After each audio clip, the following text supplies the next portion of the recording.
Hey guys, what's going on? I'm going to be making another video right now, as you can tell by the video that you're watching right now.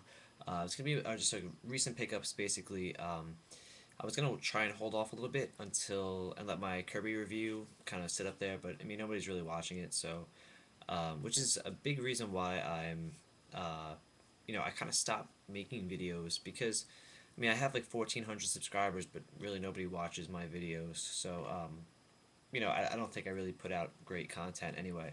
But I mean, for me personally, the videos I watch are pickup videos, and whenever I post a pickup video, I think a lot of people watch them more than just me talking about a game. And so I'll continue to probably do that, but I'll throw up pickup videos as much as I can.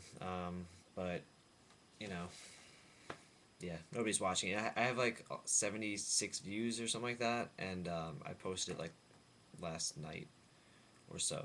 So, but anyway, before I keep rambling, I'm just gonna get into the games I've bought recently. It's been a couple weeks since my last one, but I have like 6 games, 7 games, nope, 6 games here to show you guys. A couple I can actually talk about because I have been playing most of them. I'll save the 3 that I've been playing the most for last. But starting it off, I have a Genesis game here. It's Batman Forever. I got it at a thrift store for $5, which I kind of think I overpaid for. Basically, why I picked this up, they had this there, and they had Mortal Kombat 2. And for some reason, I bought this, but the reason is was thinking that it was Batman Begins, which is actually a decent game, but it's actually Batman Forever. I haven't popped this in, but I really don't think I'm going to because it just looks terrible. If you look on the back, I mean, it looks like it's a half done game. Like it just looks terrible. So I don't even know if I'll actually buy it. Maybe I'll throw it online and see if anybody wants it on Game TZ.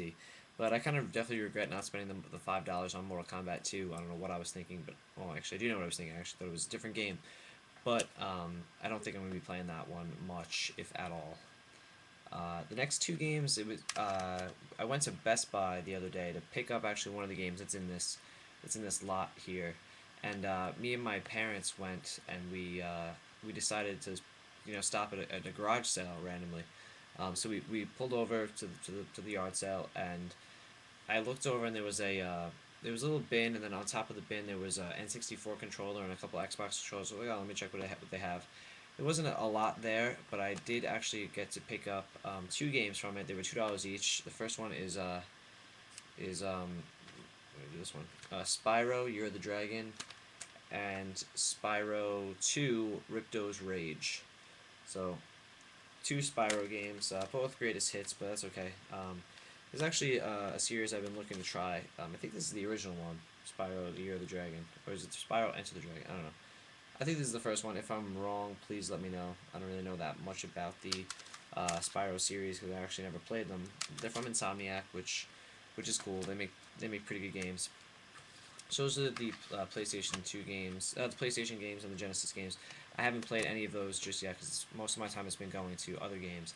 The game that I've been playing the most of, aside from Kirby, which I actually just reviewed, you can go check it out, is the game. I bought this on Saturday afternoon, and it's Super Scribblenauts. So this would be a little impressions video also on it before I go into the last 2 games. It's a lot better than the first one. If you played the first one, the main thing, the biggest hiccup that the first one had was controls, and this definitely solves that. You have the option of using the D-pad or using. You can actually use the D-pad. You can use the face buttons, or you can use the stylus to really to move Maxwell, the main character, to move them around. And it's basically after that, it's just the same game, except you can, excuse me, you there's adjectives in this. So instead of saying, you know, car, you can do blue car, you can do big car, you can do small car, you can add adjectives. I'm sure you guys know what adjectives are. If not, you should go look it up. Uh, so that basically that adds a whole other dimension to the game. They actually have levels centered around adjectives. So for example, they give you a little puzzle to solve. They'll have 4 boxes with different objects, and you have to try and figure out what each thing has in common, and then you link them together with adjectives. So One of them they showed like two animals and then two buildings, so it was like what you know link something with the you have to link something to these. So I put hairy house because they were both animals were hairy and the other two things were houses. Were buildings. So I put hairy house and it worked. So stuff like that. It definitely still has its hiccups. Mainly in the adjective levels. Some of the puzzles just don't give you enough information, and you're left with like what do I have to do to solve this? Where I've tried everything, I don't know what else to do. I haven't run into that a lot, but I have run into it several times. Um, Several makes it sound a lot. Not it's been probably 3 or 4 times. Um, they give you the hint system just like in the first one. I think that was in the first one. Basically, you have to pay in money. The money that you get from solving the puzzles. You can buy hints to make the puzzles a bit easier. And other than that, I mean, it's a really good game. It's definitely an improvement over the first. If you like the first, I think you'll love the second one. If you were iffy about the first, I think you'll like this one a lot. If you thought that the idea was really cool, um, then definitely you should check that out because it's really good. I'm really glad I picked it up. It was only $30. It wasn't like 35 or 40 whatever. I don't think there's any DS games that are $40, but it was only $30, so definitely check it out. It's cool. It's a lot of fun.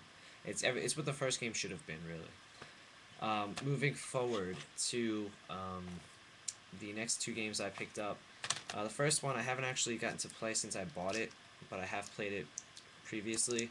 Is Tom Clancy's Splinter Cell Conviction. This is really good. I'm not gonna call it a reboot of the series, but it definitely took the series in a different direction, and it's actually a really awesome game. It's cool because you can use stealth if you still like the stealth stuff, or if you can do run and gun. Sometimes you have to blend them both together, but it's really good. I'm pretty far into the game when I rented it back when it launched. I don't even know when it came out. I can't remember. I think it was last winter or spring. Definitely not the summer. I got it from GameFly this time, but the first time I got it from Blockbuster, and it's actually really good. I was never a huge fan of the Splinter Cell series, but this is definitely a really good game. And I forget where I'm stuck, but I'm actually looking forward to jumping back into it. But I haven't played it since then.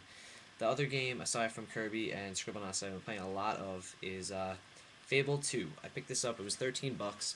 Basically, why I bought this one was because me and a couple guys from work were just having a discussion on video games, and my friend asked if I'd ever played Fable 2, and I said I had, but I didn't like it, and he was like, "Oh, you gotta go try and replay it or whatever." So I went to GameStop, and it was on sale for like $12 or $13, something like that. So I ended up picking it up, and I'm actually really liking it. I don't know what it was about the first time I played it. I just wasn't feeling it. But this one is this time around I'm really enjoying it. I'm getting into the story and stuff like that, and I'm probably around 7 or 8 hours into it. I don't know. I heard it's not a terribly long game. I heard it's 12 to 15 hours. But it's a lot of fun. I like the combat. I like the action RPG style of it. It doesn't really have a leveling up system. It's more of like you level up your abilities and stuff like that, and it's really cool. I'm really digging it. There's just a lot of stuff you can do. You can in the downtime, I guess, of the story or in between missions and quests and stuff like that, you can get a job to earn money. Then you can buy new weapons and potions and clothing and stuff like that. You can buy property and then you can either live there or you can rent it out to gain more currency. You can marry people. You can steal people away from other people. It's really cool. It's just a really in depth game. Um, I'm having a lot of fun with it. Like I said, the combat is really good. It's really it's a solid game. I don't really know what about the first one I didn't like. The first time I played it, I should say, not Fable the original. I actually liked Fable a lot, but this one I think I like even more. It's definitely has it has a mixed reaction to when I talk about it with people. Some people love it, some people hate it.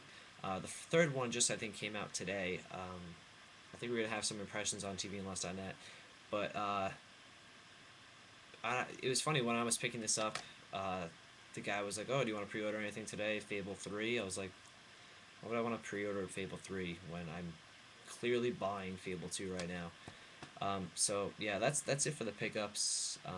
If anything else pops up and I buy, you guys will be the first ones to know. So as always, check out tvandlost.net and follow me on Twitter. It's twitter.com/Matt_Calamia.